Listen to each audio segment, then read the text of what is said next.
به شيء. يعني اجتماع مسؤولين تنسيقية بدهم يعملوا تنسيقية ويعاودوا إعادة هيكلة، صار مهيكلين 20 مرة. كله بيلتزم بالقهوة نطلع بالقهوة الله يريح. كانوا 50,000 دولار. وشوف أركز بالأسماء. طلع عنا بالشمال السوري 342 قاتل. ليش متأخرين بس؟ كيف منا نحن؟ بعدين ليش ما هيك هلا انا سمعت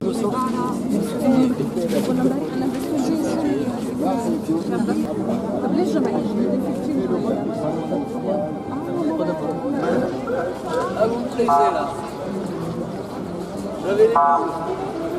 تطلع شباب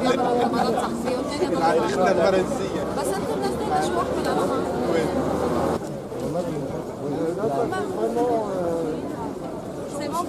Mohamed, on est ici, donc, boulevard de l'Hôpital, pour ce 1er mai 2018. L'an dernier, nous étions place de la Bastille. Le 1er mai, c'est beaucoup moins bien terminé pour la révolution syrienne, c'est le moins qu'on puisse dire. Quel est le souvenir que vous gardez de ça? C'était un drôle souvenir parce qu'on n'a pas pu continuer la manif parce qu'il y avait le gazage par le chromogène de la police française qui nous fait rappeler au gazage de la population syrienne en Syrie. Donc on a vécu ça, on l'a vécu très mal, et quand on s'adressait aux policiers pour leur dire que vous tapez au mauvais endroit, c'est pas ici qu'il faut taper, c'est les gens les casseurs ils sont un peu plus loin. Donc j'ai failli être arrêté, j'étais intervenu, on me présentait comme un membre de l'Amnesty, c'était pour lesquels on m'a relâché, sinon j'aurais continué les souvenirs syriens comme il faut, gazage, puis arrestation, prison. Donc ça a très très mal terminé et ça a rappelé des souvenirs, de mauvais souvenirs, surtout la situation que vit la population syrienne. Bon, puis les mauvais souvenirs, on en a eu d'autres encore récemment. Jusqu'ici, on commémorait en août la Rota en 2013 et aujourd'hui, la Rota c'est devenu bien plus encore et bien pire que ça. Donc, vu qu'elle a été reconquise, entre guillemets, c'est ce qu'on veut nous dire depuis Damas, au moyen notamment d'utilisation d'armes chimiques, on va jusqu'à nier cette utilisation, donc ce qu'on appelle quand même du négationnisme, il faut appeler les choses comme elles sont. Alors, disons les choses clairement, on essaye encore une fois de nous dire, comme après Homs, comme après Alep, la révolution c'est fini, Assad a gagné. Bon, disons les choses clairement, c'est faux. La révolution, ça ne se finit pas. La révolution, c'est pas un terrain qu'on gagne ou qu'on perd. C'est pas un drapeau qui se lève sur un bâtiment bien construit ou bien détruit. Donc c'est des changements de rôle, ça se termine toujours par des mauvaises idées ou des faux espoirs. Mais la révolution, c'est une idée, c'est un rêve. Et le rêve continue parce que c'est un rêve exact. Les gens, ils n'ont pas rêvé de rien. Si on rêve d'une vie meilleure ou d'avenir meilleur, c'est-à-dire qu'on vit une réalité de cauchemar. Voilà, c'est la cauchemar des Syriens. C'est pour ça qu'ils ont rêvé. Ils ont fait le maximum pour que ce rêve se réalise. Si on a perdu Homs, il y a quelques années, on a dit la révolution est finie. C'est faux, on a continué, on a perdu d'autres villes, on arrive jusqu'à Ghouta.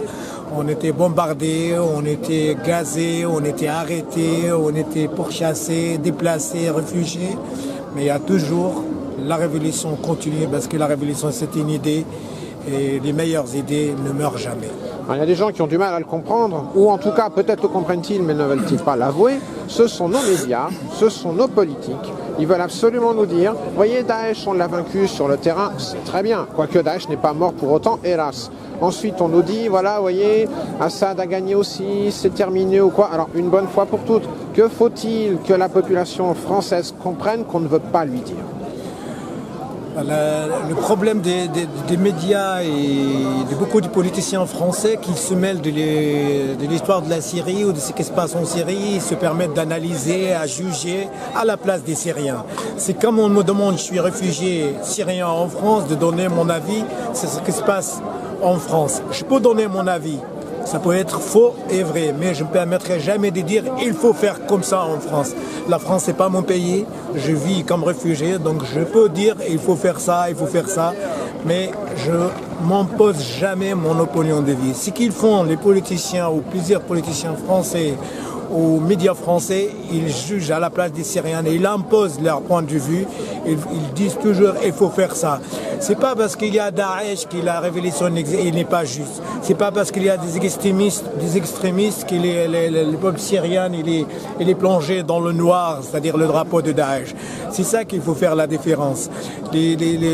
Trouver les extrémistes en Syrie, ça arrange beaucoup de monde.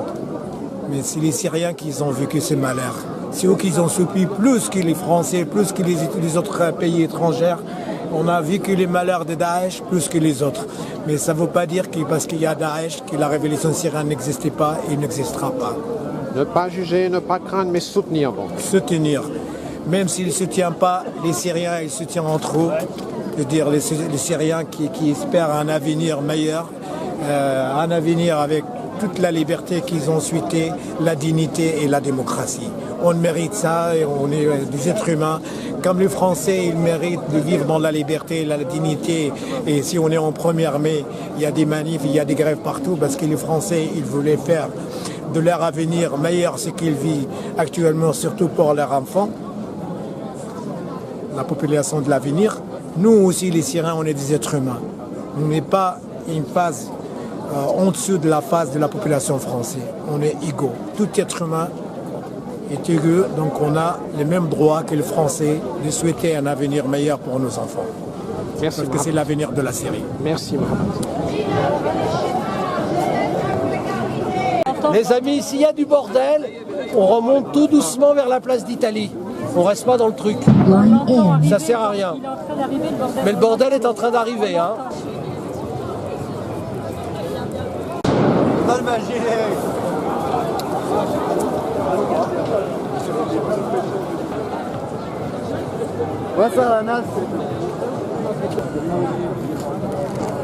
Vive la Syrie, vive la France, vive la démocratie.